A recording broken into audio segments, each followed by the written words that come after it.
The Heavy Oil Show is back after a break in their biannual schedule during the pandemic. Organizers are hard at work preparing for the storm of exciting exhibitors heading to the venue tomorrow. Old friends and new technologies make the event special.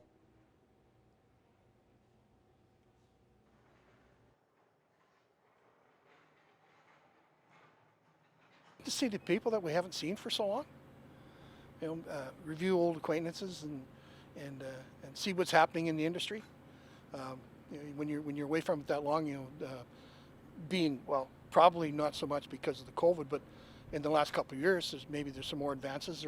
We've been filling booths and everything, and now our inside is all full.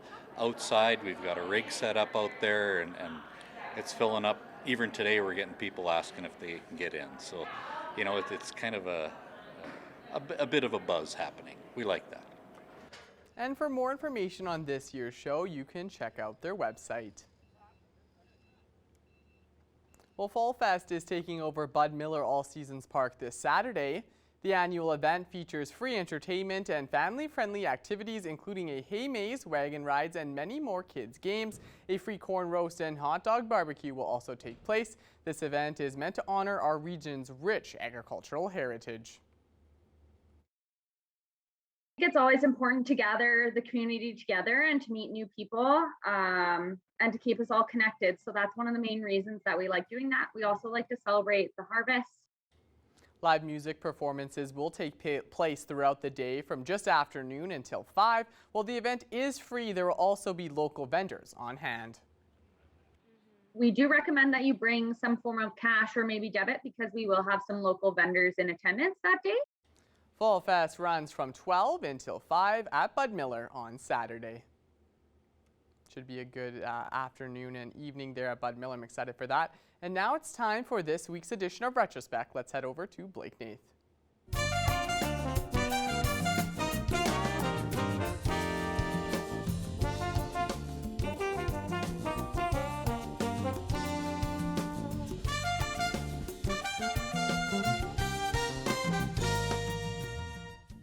This week in Retrospect, cannibal cult or crazed hysteria?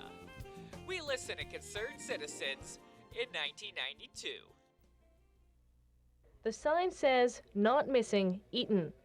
It has pictures of missing children from the 1991 Child Find campaign and says they were actually eaten by cannibals. The posters appeared last week in Saskatoon, and now some have surfaced in Lloydminster. Some of the posters were found in the 5200 block of 50th Street on Monday morning, and Constable Ken Piper says police are aware they're here. At present, we have had 2 instances where these posters have been located in our community. We are very upset to find that they have arrived in Lloydminster. We know how they upset people. We just want to assure the public that there is no validity to them, and should they come across one, to give our detachment a call. The Child Find organization is very upset over the entire matter, and President Phyllis Hallett says she has an urgent message for anyone who finds the poster. We're asking people, if they see these posters, to take them down and throw them away. Police say they think a person may have gotten off of a bus from Saskatoon at this Border City depot, dropped off a few posters, then took another bus to Edmonton, where they have now also been spotted. A Saskatoon address is on the bottom of the poster, and police in that city say they have no leads as to who is responsible. A copy of the poster was brought into the police station and has been forwarded to an investigator to look at. Now, the posters weren't signed by anybody, so we don't really know exactly who put them up. Even if police do find who set up these posters, they don't really have a case. The posters are offensive, but they're not illegal. But if anyone's concerned about the truth to these posters, they need not be.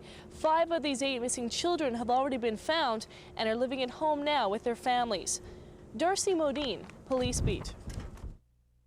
And crossing crosswalks with confidence.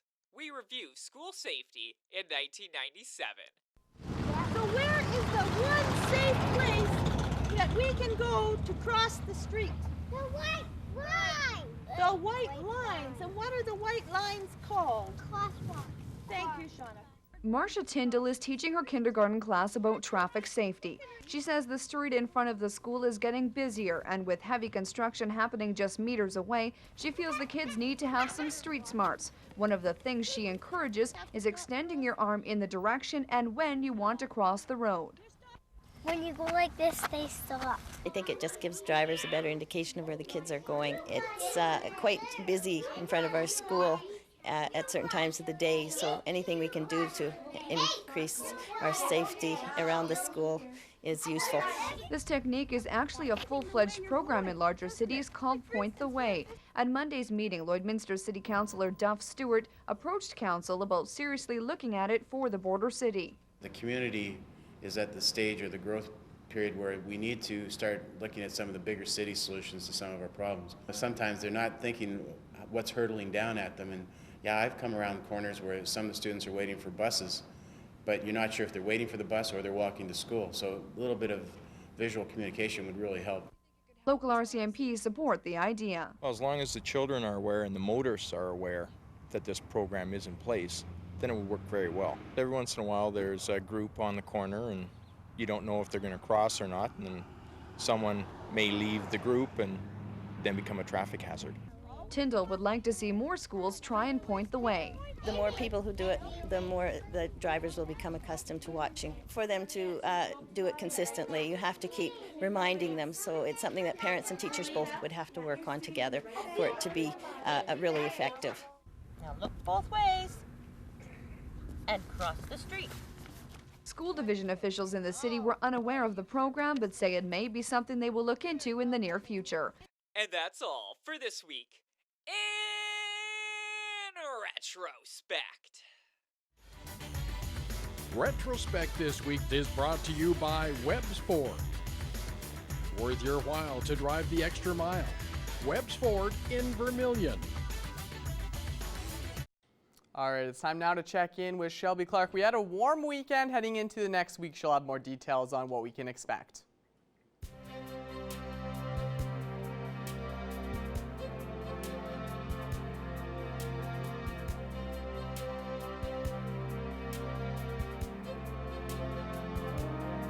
Thanks so much, Mr. Jace Mackey. Yes, we did see a very beautiful weekend here in the border city and in most of the surrounding area there. And we are starting off not too bad for today for this new week, 19 right now here in the border city with a mixture of some sun and cloud.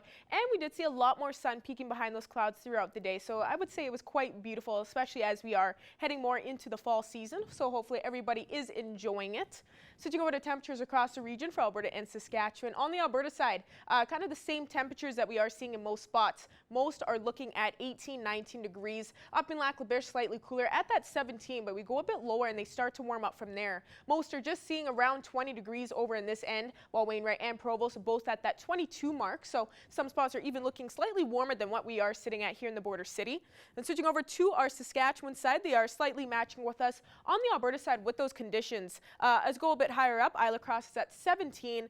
We go a bit lower and they start to do the same with the warming up from there. 18, 19 in most areas over on this side. 21 over in Maidstone and North Battleford, while Macklin is seeing the warmest with that 23. And for North Battleford from that 21, they will be going down to low of that 8. So seeing that single digit once again, although we will be looking a little bit more warmer than what we were seeing last week as we were cooling down quite a bit. Then tomorrow they will be cooling down to that 17 throughout the day. We're seeing a little bit more cloudier conditions compared to today.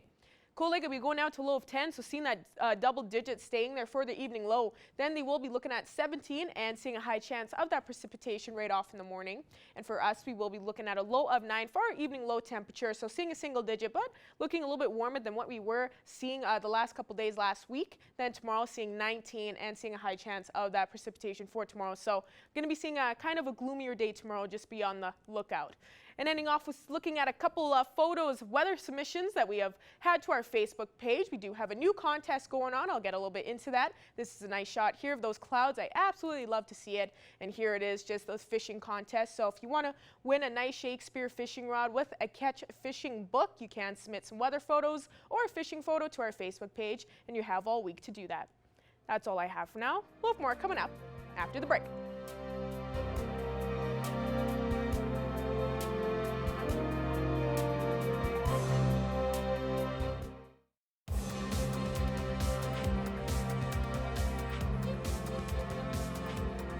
CITL just before the Bobcats begin their 40th season as a franchise this week. The franchise brought back players from the past in an alumni match. The game took place Saturday morning and had players from both teams face off against each other. Corey Hodgins and Mitchell Brennan laced up for the game. Both players spoke on what it meant to celebrate 40 years of Bobcats hockey. 40 years, it's crazy. Like when you're only part of it for 1 year, it was a big part of my junior career. I was lucky to come over on a competitive team.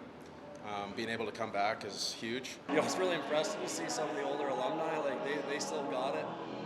There's some great plays out there, and it brings you right back, like all the camaraderie and, you know, the chirping back and forth on the ice. It was just fun to be a part of. Now the Bobcats will kick off their regular season with their home opener taking place this Friday. Puck drop is at 7 o'clock. Well, after the Bobcats held their alumni game, the Battle of Alberta alumni game took place just a few hours later on the same sheet of ice. Adel Ahmed has the story. Game 5, and McDavid scores! Game winner! Series winner! Nearly 4 months ago, the Battle of Alberta was rejuvenated in the Stanley Cup playoffs. Fast forward to last Saturday, it was renewed once again at the Civic Center, but with alumni players from both the Calgary Flames and Edmonton Oilers. Teams and all the guys still have that pride, you know, putting on whether it's the flame or the oil drop. You know, both teams are definitely still have that competitive instinct, and the fact that the guys still playing in it have kind of rekindled that flame. It definitely I can see it rubbing off on us here. It's no doubt the game on Saturday wouldn't have the same intensity as the ones that were taking place last spring.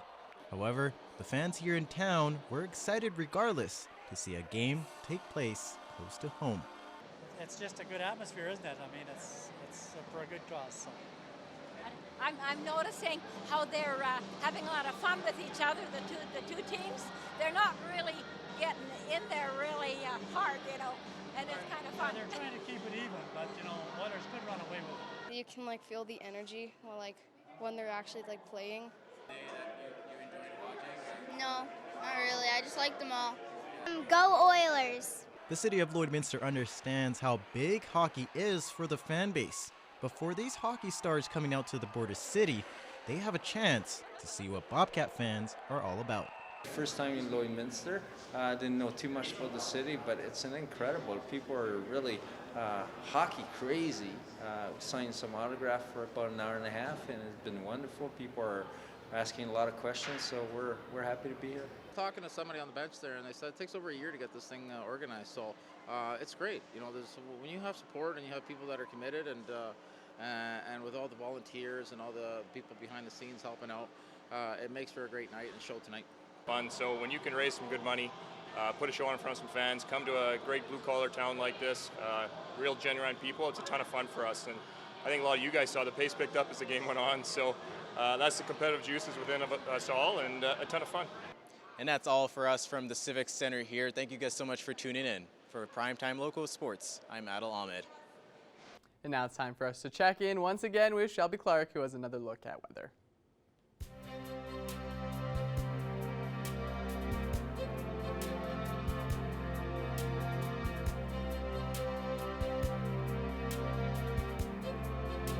Thanks so much again there, JCS. Now taking another extended look at your weather forecast, we will be starting off with our central zone of our provinces here. And most spots are just sitting at 18 degrees, so definitely looking a lot closer to what we are sitting at here in the border city at that 19 mark. Whitecourt is also matching with us at 19, while it's 20 in Edmonton and Red Deer. And we go a little bit more over to this end with Jasper, and they are seeing the warmest conditions with that 21. And switching over to our Saskatchewan side, they are matching with us on our Alberta side for sure with those temperatures. 19 in Meadow Lake matching with us here, of course, in the border city. 19 as well over in Melfort, while there's 20 up in Prince Albert. And we go a bit lower to North Battleford and Saskatoon. They are seeing the warmest conditions with that 21 and 22. Switching over to our northern zone now, they are slightly warming up from what they were seeing last week as well. Still looking quite cool down underneath that 20-degree mark.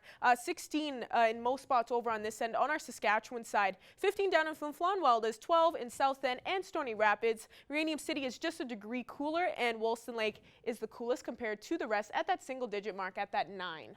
And switching back to our Alberta side to check them out, they are matching with us in our central area with those temperatures. Fort Chipewyan is looking the coolest there, just at that 13. The rest are starting to warm up from there with that 16 and 17 in Fort McMurray and Slave Lake. We go a bit more over to the other end there with High Level and Peace River seeing that 19 degrees. Grand Prairie is seeing the warmest condition with that 21.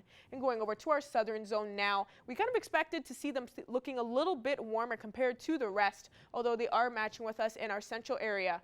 17 in Banff, while Calgary is just hitting that 19 mark. 20 degrees in Lethbridge, Medicine Hat and Coronation looking the warmest with that 21 and 23. So definitely as we head more into the fall season, most spots, even in our southern area, are going to be cooling down quite a bit. Going over to our Saskatchewan side here, they are seeing the warmest conditions compared to the rest that we have been looking at. Yorkton's just at 21, while the rest are seeing more in the mid-20s over on this end. 23, 22 in Swift Current and Kindersley, and we go a bit over to this area. They are at 24 and 25, and down in Estevan, looking the warmest at 28. So even getting closer to that 30-degree mark compared to the rest. And now going back across the region to seeing what we will expect throughout the evening and overnight. We will be warming up slightly than what we were looking at on Thursday and Friday night last week. Most spots are still going to be expecting that single digit for their evening low, although we will be seeing some slightly warmer to closer to that 10 mark than what we were seeing last week. So most spots tonight will be looking at a low of 8. A low of 6 and 7 that Isla Cross and Paradise Hill will be expecting. Meadow Lake will be seeing the coolest with that low of 4. And Bonnyville and Rainwright will be seeing the warmest with that low of 10. And most spots will be having more of a calm night, but some will be expecting a high chance of that precipitation.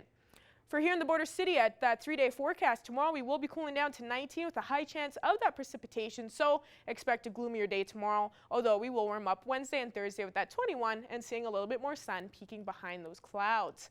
And now ending off with another look at one of your other photo submissions. Thank you to everyone that have submitted so far for our fishing contest. Make sure you get on Facebook and submit when you can. This is a nice one of, Candace here is fishing. So clearly you're looking to get one of those Shakespeare rods. So hopefully you get one, Candace. Thank you for this submission. And that's all I have for now. RJ Smacky will have our news coming up after the break.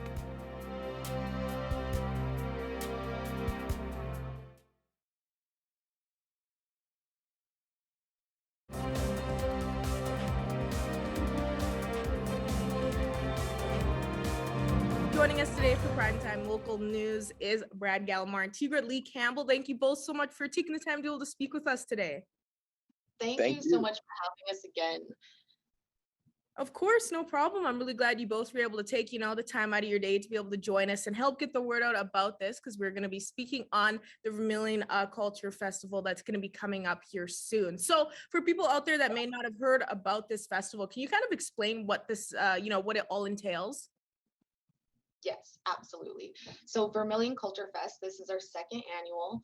We had our first Vermilion Culture Fest last year, and it's a celebration of multiculturalism in the Lakeland community.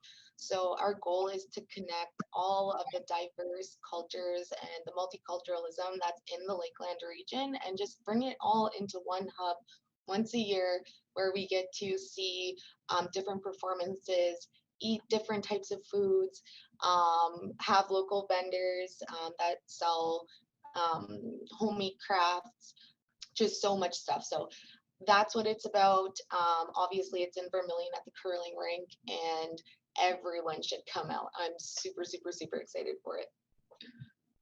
And with it being the second annual, you were saying, how was that support for the first year? What did you kind of see with that from residents and from people in the Lakeland region?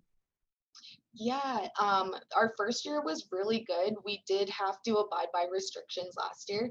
But even with that being said, we still had a great turnout for being our first year. So I'm hoping that this year is just bigger and better. We have more awareness now. So yeah, I'm hoping that it was great last year, but I want it to be better this year.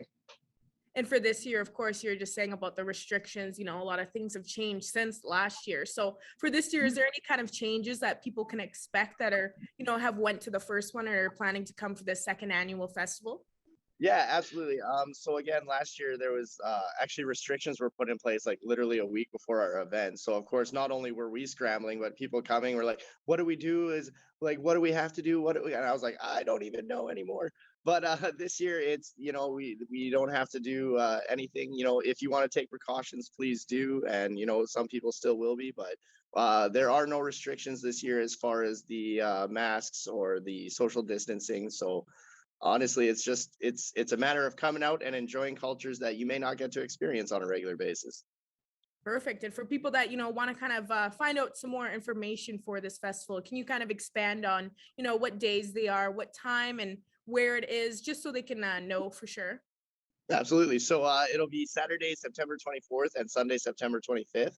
On the Saturday, we'll be there from 11 to 5, and we'll have performances right from 11:30 to 2, and then again at 2:30 to 4:30. So, most people are only going to show up for about an hour and a half tops, and we're going to make sure that there's plenty of entertainment for you. There's going to be some good shopping, and the performances are out of this world. I mean, some of the people we have coming to do things will absolutely blow your mind. And we will have a schedule for approximate times. Again, we're doing just 2 hours straight of entertainment. So when I say someone's at 11:45, they might be at 11:50, and I apologize. But we will have the schedule up on the Vermilion Culture Fest Facebook page, as well as our website, lvefoundation.com. And we'll have the schedules. And also you'll be able to, on the Sunday, register for a Kairos blanket exercise from 3 o'clock to 6 o'clock with an amazing facilitator and an elder who's going to talk about their experiences as well. Perfect. And, since this is only the second year for this, and hopefully it's going to be continuing annually, from here on out, having them one every September, I guess. But for, when it first came up with the idea of this, to have this festival, why do you believe it's so important to have this? I believe that it is really important to have it, because what better way to learn about different cultures than with, performances and food and fun. So I do really think that it brings us all together under in one location, just so that we can learn about each other. And I really do feel like this will break stereotypes and stigmas, and I feel like that's a really important part of learning. I think it's just important to be able to connect with people that you might not normally connect with, right? If your workplace is predominantly one culture, you might not get to experience other ones. And I think that's a great shame. I mean, other cultures are incredible. And again, it's performances and food. So like, it's a pretty darn good way to learn. Yeah. And the Kairos blanket exercise, I really feel like we, because it's so close to September 30th with Orange Shirt Day, I do feel like that will be extremely impactful. I've been to a couple, and they leave me very emotional, and I learn something different every time. So if anyone out there that's watching this hasn't been to a Kairos blanket exercise, please register for this one. The two facilitators are amazing. We're also having a guest speaker as well to speak on their experiences. So highly recommend it. I will be putting out a poster for that shortly. Perfect. Well, thank you both so much again for joining me today. I know you both so well. You do great work in the community and everywhere else, in the surrounding area. So I'm really glad we're able to speak on this and help get the word out, and more people will be able to show up for this culture festival, because it's important to be able to, like you said, experience all these other cultures. It's some beautiful cultures out there. So thank you both again so much for joining me today. Thank you so much for having us. Yes. And that's all the time for our first hour of Primetime Local News. Stick with us. Our second hour continues next.